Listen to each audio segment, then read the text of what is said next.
देवभूमि उत्तराखंड के सम्मानित भाइयों बहनों, नमस्कार। आज़ादी की 73वीं वर्षगांठ पर आप सभी को हार्दिक बधाई और शुभकामनाएं। इस अवसर पर मैं देश के लिए अपना सर्वस्व बलिदान करने वाले सभी स्वतंत्रता संग्राम सेनानियों और सैन्य व अर्धसैन्य बल के शहीद जवानों को श्रद्धांजलि अर्पित करता हूं। मैं उत्तराखंड राज्य निर्माण के सभी अमर शहीदों और आंदोलनकारियों को भी श्रद्धापूर्वक नमन करता हूं। इस बार के स्वतंत्रता दिवस पर परिस्थितियां बहुत अलग हैं। पूरा देश प्रधानमंत्री श्री नरेंद्र मोदी जी के नेतृत्व में वैश्विक महामारी कोविड-19 से लड़ रहा है। माननीय प्रधानमंत्री जी ने देश में सही समय पर साहसिक फैसले लिए, जिससे यह महामारी नियंत्रित अवस्था में है। अर्थव्यवस्था को मजबूती देने के लिए माननीय प्रधानमंत्री जी ने 20 लाख करोड़ रुपए का पैकेज दिया है। इसमें मजदूरों, गरीबों, किसानों, व्यापारियों, उद्यमियों, सभी वर्गों के हितों का ध्यान रखा गया है। अर्थव्यवस्था के सभी क्षेत्रों में महत्वपूर्ण संरचनात्मक सुधार किए गए हैं। 1 लाख करोड़ रुपए के कृषि इंफ्रास्ट्रक्चर फंड की भी व्यवस्था की गई है। हम उत्तराखंड को भ्रष्टाचार मुक्त व्यवस्था देने और हर उत्तराखंडी के जीवन में खुशहाली लाने का हर संभव प्रयास कर रहे हैं। दूरस्थ पर्वतीय क्षेत्रों का विकास हमारी सर्वोच्च प्राथमिकता है। प्रदेशवासियों की भावना का सम्मान करते हुए हमारी सरकार ने गैरसैंण को उत्तराखंड की ग्रीष्मकालीन राजधानी बनाया है। इसकी विधिवत अधिसूचना भी जारी कर दी गई है। अब गैरसैंण में आवश्यक सुविधाओं का विकास किया जा रहा है।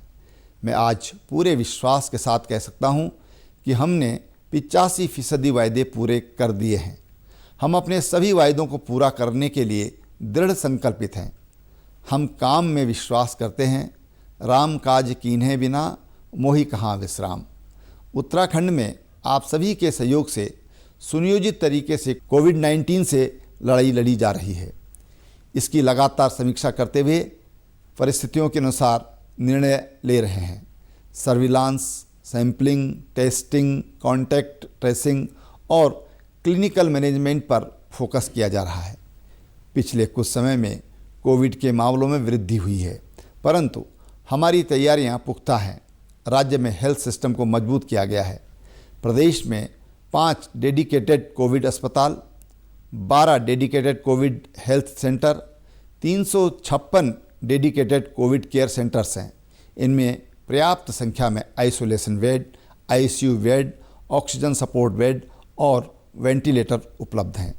वर्ष 2017 में जहां प्रदेश में केवल 3 जनपदों में आईसीयू थे, वहीं अब राज्य के सभी जनपदों में आईसीयू स्थापित किए जा चुके हैं।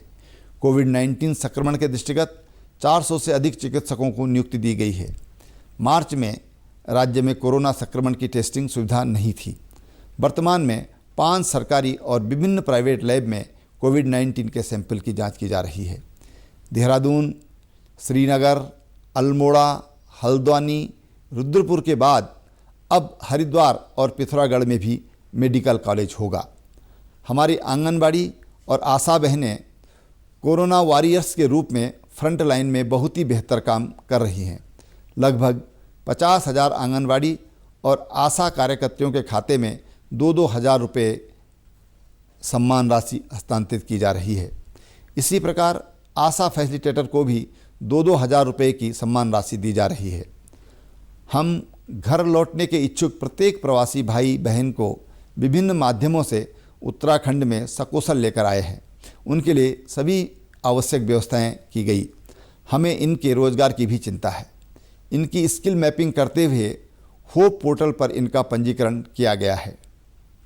प्रधानमंत्री गरीब कल्याण अन्न योजना के अंतर्गत उत्तराखंड राज्य के लगभग 62 लाख व्यक्तियों को प्रति माह प्रति व्यक्ति 5 किलो चावल और प्रति परिवार 1 किलो दाल निःशुल्क वितरित की जा रही है। कोविड की परिस्थितियों में उद्योगों को अनेक प्रकार से राहत दी गई है।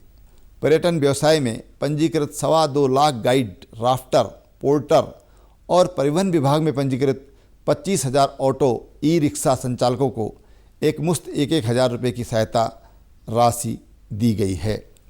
वीर चंद सिंह गढ़वाली स्वरोजगार योजना और पंडित दीनदयाल उपाध्याय होम स्टे योजना में ऋण लेने वालों को अप्रैल से जून माह तक ब्याज पर छूट दी गई है। माननीय प्रधानमंत्री जी ने आत्मनिर्भर भारत का आह्वान किया। यह तभी संभव है जब हर गांव, हर युवा आत्मनिर्भर हो। हमारी तमाम योजनाएं भी इसी दिशा में काम कर रही हैं। हम अपने युवाओं और प्रदेश में लौटे प्रवासियों के लिए मुख्यमंत्री स्वरोजगार योजना लेकर आए हैं। MSME के तहत इसमें ऋण और अनुदान की व्यवस्था की गई है। इसमें लगभग 150 प्रकार के काम लिए गए हैं। अन्य विभागों में संचालित स्वरोजगार योजनाओं को भी मुख्यमंत्री स्वरोजगार योजना के अंतर्गत लाते हुए युवाओं को लाभ दिलाने के प्रयास किए जा रहे हैं। इसकी प्रभावी मॉनिटरिंग और विभागों में बेहतर समन्वय सुनिश्चित करने के लिए मुख्यमंत्री कार्यालय में विशेष प्रकोष्ठ गठित किया गया है। माननीय प्रधानमंत्री श्री नरेंद्र मोदी जी के मार्गदर्शन और केंद्र सरकार के सहयोग से हमारी सरकार में बहुत से ऐसे काम हुए हैं जो कि पहले मुमकिन नहीं लग रहे थे। डबल इंजन का असर साफ साफ देखा जा सकता है। केंद्र सरकार द्वारा लगभग 1 लाख करोड़ रुपए की विभिन्न परियोजनाएं प्रदेश के लिए स्वीकृत हुई। बहुत सी योजनाओं पर तेजी से काम भी चल रहा है। इनमें ऋषिकेश कर्णप्रयाग रेल परियोजना, 4 धाम सड़क परियोजना, आल उदर रोड, केदारनाथ धाम पुनर्निर्माण, भारतमाला परियोजना, जमरानी बहुउद्देश्य परियोजना, नमामि गंगे, देहरादून स्मार्ट सिटी और देहरादून में सौंग नदी बांध परियोजना।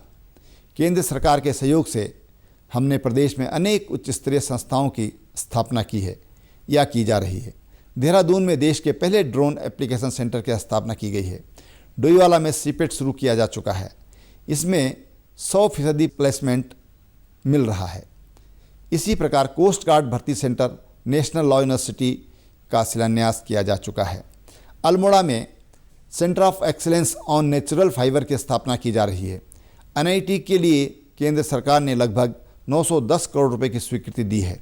हमारी सरकार में विकास का मूल मंत्र सुशासन है। भ्रष्टाचार मुक्त व्यवस्था सुनिश्चित की गई है। विभिन्न मामलों में दोषी पाए गए अधिकारी और कार्मिकों पर कड़ी कार्रवाई की गई है। ई-कैबिनेट, ई-ऑफिस, CM डैशबोर्ड उत्कर्ष, CM हेल्पलाइन 1905, सेवा का अधिकार और ट्रांसफर एक्ट की पारदर्शी व्यवस्था के चलते कार्य संस्कृति में गुणात्मक सुधार हुआ है। भारत सरकार ने भारत नेट फेज़ 2 परियोजना के लिए 2000 करोड़ रुपए की राशि स्वीकृत की है। इसमें राज्य के 12 जनपदों की ग्राम पंचायतों में इंटरनेट पहुंचाया जाएगा। हरिद्वार जिले में पहले से ही इसे किया जा चुका है।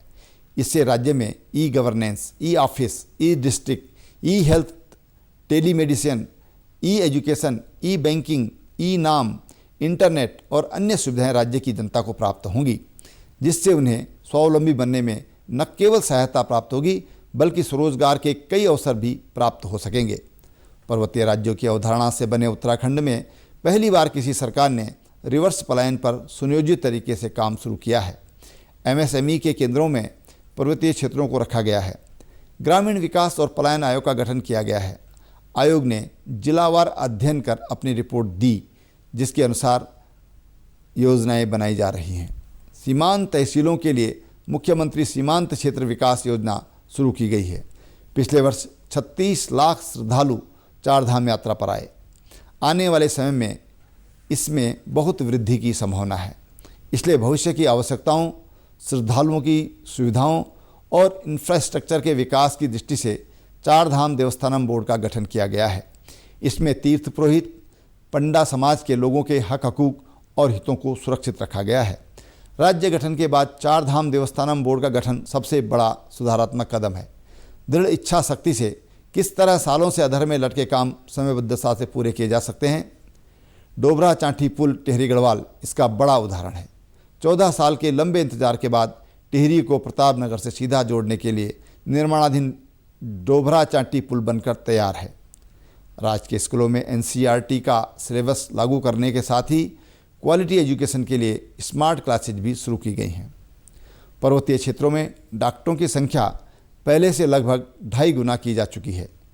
टेलीमेडिसिन और टेलीरेडियोलॉजी भी लाभदायक साबित हो रहे हैं। ग्राम स्तर पर स्वास्थ्य उपकेंद्रों का हेल्थ एंड वेलनेस सेंटर के रूप में अपग्रेडेशन कर रहे हैं। सभी न्याय पंचायतों में क्लस्टर आधारित अप्रोच पर ग्रोथ सेंटर बनाए जा रहे हैं। 96 ग्रोथ सेंटरों को मंजूरी दी जा चुकी है। बहुत से ग्रोथ सेंटर शुरू भी हो चुके हैं। इससे ग्रामीण आर्थिकी मजबूत हो रही है।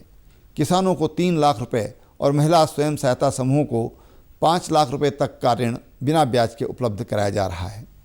हाल ही में प्रधानमंत्री जी ने प्रधानमंत्री किसान सम्मान निधि योजना की 6ठी किस्त जारी की है। प्रदेश के 8 लाख से अधिक किसानों को इसमें लाभ मिलेगा। होम स्टे योजना से ग्रामीण अर्थव्यवस्था को मजबूती मिल रही है। पंजीकृत होम स्टे को घरेलू दर पर बिजली व पानी की व्यवस्था की गई है। 13 डिस्ट्रिक्ट 13 डेस्टिनेशन से नए पर्यटन केंद्रों का विकास हो रहा है। पिथौरागढ़ के मोस्ट मानू में देश का सबसे बड़ा ट्यूलिप गार्डन बनाया जा रहा है। यहाँ पर तैयार किए गए ट्यूलिप के चित्र पिछले दिनों सोशल मीडिया की सुर्खियों में रहे हैं। जैविक खेती को बढ़ावा देने के लिए 3900 जैविक क्लस्टरों में काम शुरू किया गया है। सौर ऊर्जा और पिरूल ऊर्जा नीति ग्रामीण युवाओं की आजीविका में सहायक हो रही हैं। सौर ऊर्जा में 10,000 युवाओं को स्वरोजगार के अवसर उपलब्ध कराने के लिए योजना पर काम किया जा रहा है। सड़क, रेल व एयर कनेक्टिविटी में काफ़ी विस्तार हुआ है। ऑल वेदर रोड भारतमाला परियोजना, ऋषिकेश कर्णप्रयाग रेल परियोजना राज्य की अर्थव्यवस्था के लिए क्रांतिकारी सिद्ध होंगी। एयर कनेक्टिविटी पर विशेष जोर दिया गया है। राज्य में 27 हेलीपोर्ट विकसित किए जा रहे हैं। ऊधम सिंह नगर में ग्रीन फील्ड एयरपोर्ट विकसित किया जा रहा है। सौभाग्य योजना से घर घर बिजली पहुंचा दी गई है। हर घर को नल से जल योजना में प्रदेश के 15 लाख से अधिक परिवारों को स्वच्छ जल दिलाने का लक्ष्य रखा गया है। 3 वर्षों में ये लक्ष्य हासिल कर लिया जाएगा। ग्रामीण क्षेत्रों में केवल 1 रुपये पर पानी का कनेक्शन दिया जा रहा है। प्रदेश की नदियों, झीलों, तालाबों और जल स्रोतों को पुनर्जीवित करने के लिए व्यापक जन अभियान शुरू किया गया है। इसमें काफ़ी सफलता भी मिल रही है। देहरादून में सूर्यधार झील का निर्माण कार्य शुरू किया गया है। सौंग बांध से ग्रेविटी वेस्ट जलापूर्ति होगी। नमामि गंगे में 15 प्राथमिकता के शहरों में नए एसटीपी निर्माण किए गए हैं। हरिद्वार में देश का पहला हाइब्रिड एन्युटी मॉडल आधारित 14 एमएलडी क्षमता का एसटीपी विकसित किया जा चुका है। पिछले लगभग 3.5 वर्षों में उत्तराखंड ने विभिन्न क्षेत्रों में बेहतरीन प्रदर्शन किया है। राष्ट्रीय फलक पर उत्तराखंड अपनी पहचान बनाने में कामयाब रहा है। राष्ट्रीय स्तर पर मिले पुरस्कार इस बात की पुष्टि करते हैं। नीति आयोग द्वारा जारी भारत नवाचार सूचकांक 2019 में पूर्वोत्तर एवं पहाड़ी राज्यों की श्रेणी में उत्तराखंड सर्वश्रेष्ठ 3 राज्यों में शामिल है। राज्य को 66वें राष्ट्रीय फिल्म पुरस्कार में बेस्ट फिल्म फ्रेंडली स्टेट घोषित किया गया। स्वच्छ भारत मिशन ग्रामीण में उत्कृष्ट प्रदर्शन के लिए उत्तराखंड को 7 पुरस्कार मिले हैं। बेटी बचाओ बेटी पढ़ाओ अभियान में ऊधम सिंह नगर जिले को देश के सर्वश्रेष्ठ 10 जिलों में चुना गया है। उत्तराखंड को खाद्यान्न उत्पादन में उत्कृष्ट प्रदर्शन के लिए 2 बार कृषि कर्मणा प्रशंसा पुरस्कार दिया गया। जैविक इंडिया अवार्ड 2018 के साथ ही मनरेगा में देश भर में सर्वाधिक 16 राष्ट्रीय पुरस्कार राज्य को मिले हैं। मातृत्व मृत्यु दर में सर्वाधिक कमी के लिए उत्तराखंड को भारत सरकार से पुरस्कृत किया गया। हमारी सरकार ने राज्य में निवेश लाने के लिए पूरी गंभीरता से काम किया। इसी का परिणाम है कि इन्वेस्टर समिट के बाद पहले चरण में 24,000 करोड़ रुपए से अधिक के निवेश की ग्राउंडिंग हो चुकी है। पिछले 3 वर्ष में हमारी सरकार ने एक और बड़े पैमाने पर संस्थागत सुधार किए, वहीं समाज के हर तबके का ध्यान रखा है। विकास का लाभ अंतिम छोर तक खड़े व्यक्ति तक पहुंचाने का प्रयास किया गया। आज़ादी के बाद से अभी तक अंधेरे में रह रहे 94 गाँवों में बिजली पहुंचाई गई। सौभाग्य योजना में 2,50,000 से अधिक घरों को रोशन किया गया है। अटल आयुष्मान योजना में राज्य के सभी परिवारों को 5 लाख रुपए वार्षिक निःशुल्क चिकित्सा सुविधा देने वाला उत्तराखंड देश का पहला राज्य है। अभी लगभग 40 लाख लोगों के गोल्डन कार्ड बनाए जा चुके हैं और लगभग 1,87,000 मरीजों को योजना में निःशुल्क उपचार मिला है, जिस पर लगभग 162 करोड़ रुपए खर्च किए जा चुके हैं। राज्य के सरकारी कार्मिकों और पेंशनरों को भी इसके अंतर्गत शामिल किया गया है। अटल आयुष्मान योजना में नेशनल पोर्टेबिलिटी की सुविधा देते हुए देश के 22,000 से अधिक अस्पताल इसमें सूचीबद्ध हैं। आंगनबाड़ी कार्यकर्त्री, आंगनबाड़ी सहायिका, मिनी आंगनबाड़ी कार्यकर्त्री के मानदेय में बढ़ोतरी की गई है। प्रदेश के लोक कलाकारों का मानदेय 2 गुना किया गया है। वृद्धावस्था, विधवा और दिव्यांगजन पेंशन की राशि को 1,000 रुपये प्रतिमाह से बढ़ाकर 1,200 रुपये प्रतिमाह किया गया है। ग्राम प्रहरियों का मानदेय रुपये 2,000 प्रतिमाह किया गया है। पुलिस विभाग के कार्मिकों को पुलिस कार्यवाही के दौरान वीरगति प्राप्त होने पर अनुग्रह राशि को बढ़ाकर 15 लाख रुपये किया गया है। होमगार्ड स्वयंसेवकों को ड्यूटी भत्ता 600 रुपये प्रतिमाह किया गया है। दिव्यांगजनों के लिए आरक्षण 3% से बढ़ाकर 4% किया गया है। हमने दुर्घटना राहत राशि को मृत्यु पर 50,000 से बढ़ाकर 1 लाख, गंभीर घायल होने पर 20,000 रुपये से बढ़ाकर 40,000 और साधारण घायल होने पर 5,000 से बढ़ाकर 10,000 रुपये किया है। हमारी सरकार शहीद सैनिकों के परिवारजनों के साथ खड़ी है। शहीद सैनिकों के परिवार के लिए एक सदस्य को उसकी योग्यता अनुसार सरकारी नौकरी दी जा रही है। हमने विशिष्ट सेवा पदक से अलंकृत सैनिकों के लिए अनुमन्य राशि में कई गुना बढ़ोतरी की है। हमें आप सभी का भी मार्गदर्शन और सहयोग चाहिए। मैं आपको विश्वास दिलाता हूं कि आने वाले समय में कोविड-19 के प्रभाव से बाहर निकलकर आत्मनिर्भर उत्तराखंड की भावना को साकार होते देखेंगे। एक बार पुनः आप सभी को स्वतंत्रता दिवस की बहुत बहुत बधाई। जय हिंद, जय उत्तराखंड।